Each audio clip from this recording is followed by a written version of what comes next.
Okay, so we're going to go over units here, units of length and time, SI units and English units, and conversion factors. And I've gone over this a few times already, but I think we really need to work this out on the whiteboard and get it really clear, especially for people who may not have seen this before or haven't seen much of it. And so this is very important. We're going to use this a lot in this course and any course in the physical sciences. So if you're, an environmental science major or something like that, you'll need to do this a lot too. Okay, so the first system we have is SI units, and this is a standard system that people use throughout the world. Almost every country except for the United States uses SI unit system. And the SI stands for System International, which I think is how you say it. It's French, and it's French for international system. So it's the international system of units that everyone uses. And so this also extends to kilograms and other things, but we're just going to use it for length right now. And as you can see, the units are nice round numbers. A kilometer or a kilo meter is 1,000 meters, as you can see here. And then centa, as in century, there's 100 centimeters in a meter, and there's 1,000 millimeters in a meter. And it's these four units of length that we'll use the most. Kilometers, meters, centimeters, and millimeters. You'll see this a lot, especially centimeters. Meters will be our standard, and then kilometers also when you're measuring larger distances. And then so a conversion factor, if I want to convert from meters to centimeters like we do in the first problem is in centimeters, and we want to convert to meters. So there's 100 centimeters in 1 meter. So to go from centimeters to meters, we need to divide by 100. Or we can also multiply by this conversion factor. There's 0.01 meters in a centimeter, or there's 100th of a meter per centimeter. So I hope that makes sense. If something's in centimeters and we divide by 100 centimeters into meters, and that will give us meters. And I'll go through that here in a second. Actually write it out. So English system. This is a system you're more used to. Whenever we go someplace, we measure the distance in miles. We measure our height in inches, and we measure lots of things in feet and yards, like footballs measured in yards. There's 1,760 yards per mile. I don't know how much we do that conversion. I know I used to live in Denver, and that's they say it's a mile high in altitude.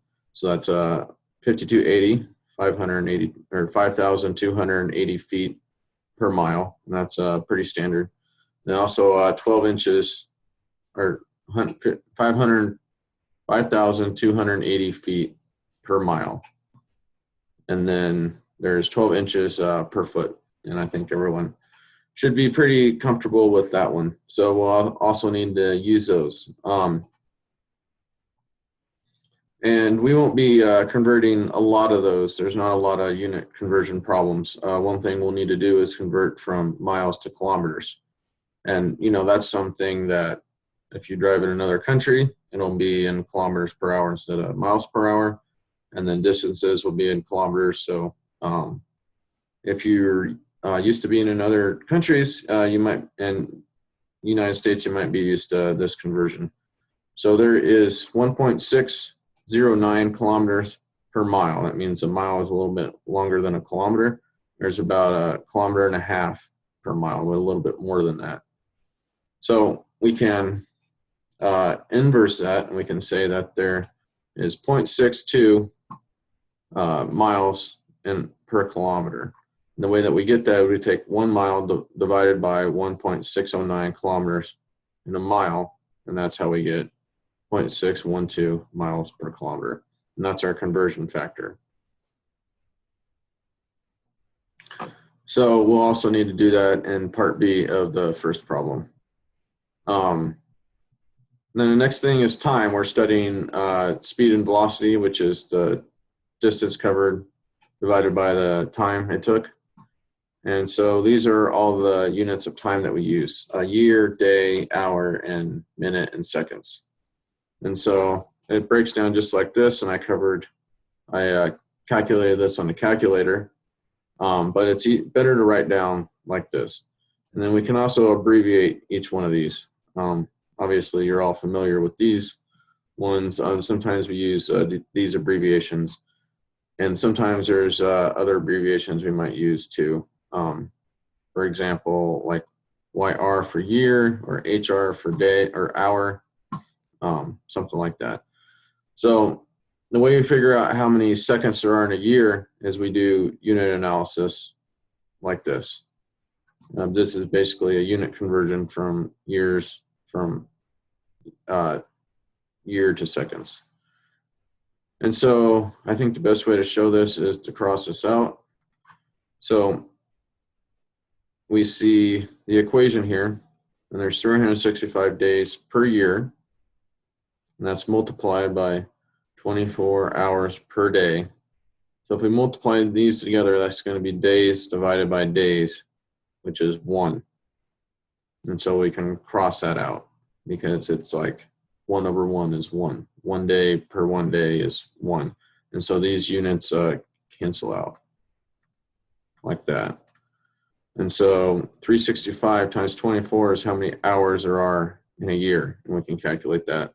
But we can just keep going here, because here we have hours over hours. So we can cross those out too. And then here we have minutes and minutes as well. Okay, so then we have seconds per year, and all we need to do is all we need to do is multiply each one of these, and we'll have seconds per year. And I'll do that again on the calculator right now. Oh, I'm sorry.